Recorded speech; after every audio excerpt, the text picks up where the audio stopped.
Our attention turns to the Golden Gophers of Minnesota up next, and their head coach Jerry Kill, who is in his second year at the helm. They lose some big names. DeJuan Bennett, you got quite used to. Kim Royston, a talented defensive player. DeJon McKnight as well.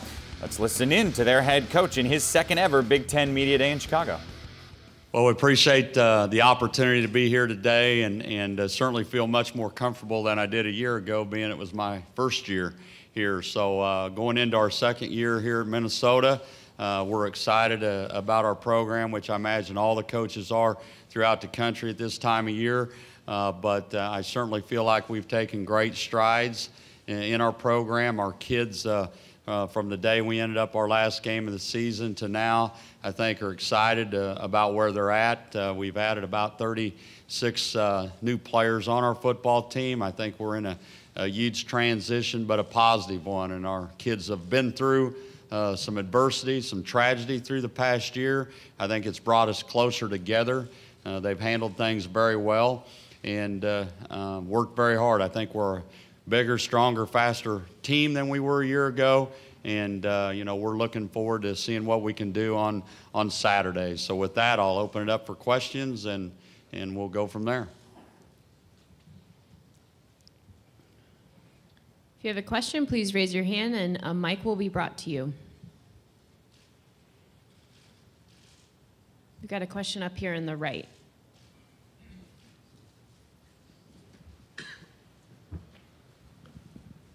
Back there. Yeah, Go ahead. Yeah, Jerry, could you talk a little bit about your offensive line, the Olsons and Jonah Persig, and what you hope to see out of them this year and what kind of improvement?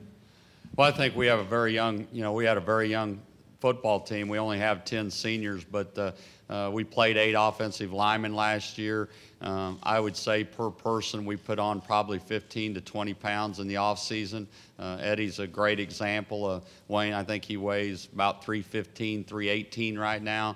So I think that group's a lot, more confident about their strength level and where they're at and getting ready for our season. But we look to be much improved from a year ago. I think we've added depth to that, and we're very optimistic about how they'll perform next year. Okay, up front here in the white. Yes? Coach, first of all, health-wise, how are you feeling? I'm doing fantastic. I appreciate you asking. Last year when you went down, your players really rallied behind you, especially being a first-year coach. Pretty amazing the way they did it so fast. Would you just talk about the chemistry on your team? I think that stood out more than wins and losses last year. Well, I think anything. I think when adversity hits, you have to deal with it. You can't run away from it. We've had fair share. I was through my first year from a change in athletic director. Basically was hired by 2 presidents. Having the situation I had on the field. Gary Tinsley passing away. We've had our fair share of adversity, but to be honest with you, sometimes tragic events bring you closer together and you find out who you are. And I think we found out a lot about who we were as a football team, as the kids, and as a coaching staff. Our coaching staff's been together a long time, been through a lot of things together. And so I think that's why we're excited. I think we've seen a group of kids that really want to be at the University of Minnesota. We've added some kids to it, and we're enjoying the process. We've been through this before at other places, and we really feel like that we're jump-started and moving forward in our program, and certainly feel we'll be better than we were a year ago and feel better about where we're at.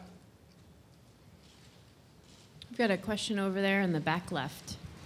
Coach, could you describe how you plan to use Marquise Gray differently this year, given that he spent so much of the season running last season?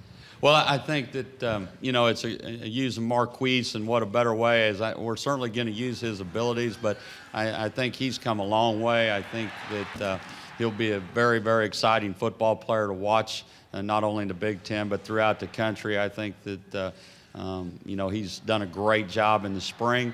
I think our big deal was we need to get people around him. We've got to get receivers and running backs, some people that can step up and make plays. We've worked hard in recruiting to do that.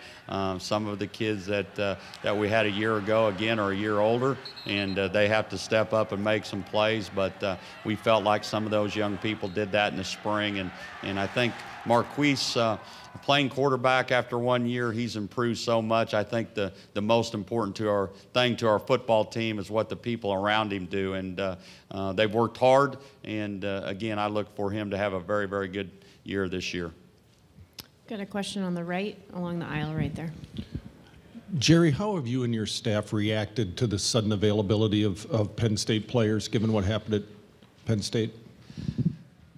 Well, I think with our staff is that, and everybody has a different philosophy. Unfortunately, I was in Division II when Wichita State dropped their program and was a part of something like that. And I think right now at the University of Minnesota, we're concentrating on building a program. We've got enough problems of our own trying to move forward. So, you know, we're not, you know, going to do anything to go see players. And we don't have enough time to do those kind of things. We've got to concentrate on our football team and our football program, and you know, if a young man called us from Penn State or whatever, we'd do the proper procedures. But you know, right now we've got enough problems and focus on what we need to do to become a football team, and that's where our focus is.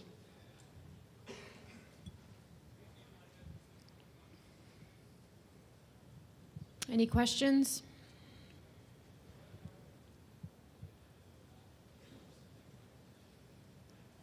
All right, seeing none, we'll cut you loose then, Coach. All right, Thank you very much.